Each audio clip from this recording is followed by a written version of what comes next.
so Xander's getting this disassembled.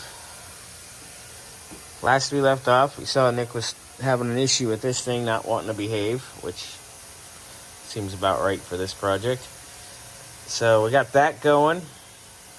So Mr. Xander here is going to pull these off, and then I'm going to show how I make these into a set of weld-on brackets.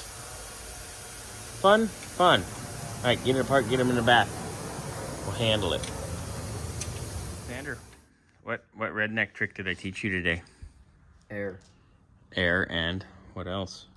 Caliper.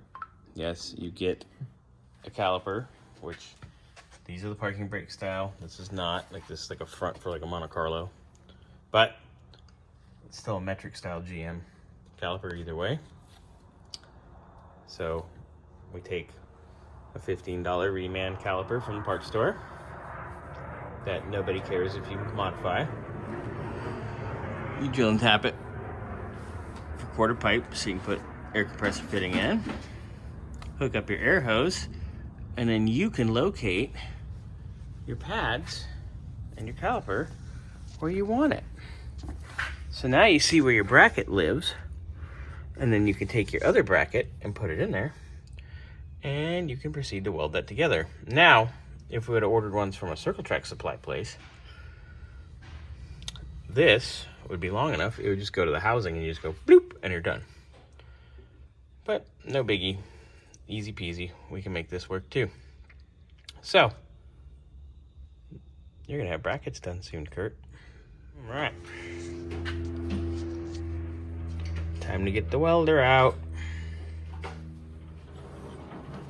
And then we're good to go. All right, got it tacked in, multiple spots. Ain't gonna move. We're gonna pull the caliper off in the rotor, and I'm gonna finish welding this side. Right, so as you can see, everything is lined up and perfecto.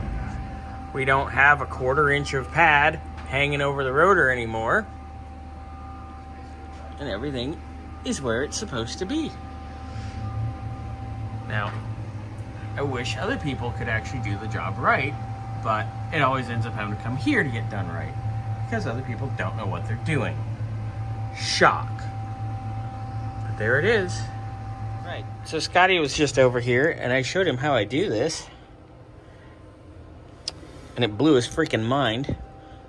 Now, places like Speedway and a lot of the other Circle Track supply joints, they make caliper brackets for GM full size and metric like this, and they're longer and they'll actually go to your housing itself. Now I always find them to be a little thin, so I usually double them up when I do them, but these are thick here, and this bracket down here is thick, so you're not gonna have problems welding that, which is why we're doing what we do. But yeah, this is far better than what was on here, using what was on here. But yeah, so I blew Scotty's mind with this, and he was blown away, and Xander's kind of blown away or something. What are you doing? Playing with cable? Yeah. Why is that cable so short? That's what I'm trying to figure out. It's not long enough. Okay, pull the other one off and we'll measure it. And I'll call the zone of the Vato. Yeah. The zone of the Vato. That's what I was waiting for. Yeah. How's that grinding working? Slow. All right. Keep grinding. Don't be on grinder like Scotty, though. Hey, I can't now. Anyway. All right, so this is now a combination video, because we're doing 10 things at once. But anyway, yeah, that's a good way to mock up caliper brackets. And as you see, our pads are actually in on the rotor, not hanging off. Shock. Curt, it's up and running. Put gear oil in. Once we got everything down off the lift, drive shaft's obviously back in. I already went around the block once. I wanted to top off the trans fluid because we did pull the drive shaft a little bit to do the drive shaft, well, to do the U-joint. We're running the diff in. We're going to drive it nice and gentle, and you can drive her home nice and gentle tomorrow. get you back here for your tires.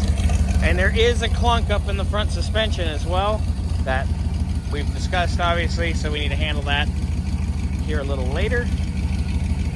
But we already know what we need to do. But yeah, I know you need the truck, so we're ready to roll. So had it running, went around the block, topped off the trans fluid, and the fans don't want to work now. So it started getting hot. Went to shift it in reverse, nothing. Went to shift it in the drive, nothing. So I'm gonna deal with this in the morning because I'm just gonna deal with it in the morning. I don't know what else to tell you. But yep, so that's fun. Up and running, engine runs good. But yep, she got hot because the fans don't want to turn on. And we got to figure out why in this electrical tape mess that was done elsewhere. So, fun.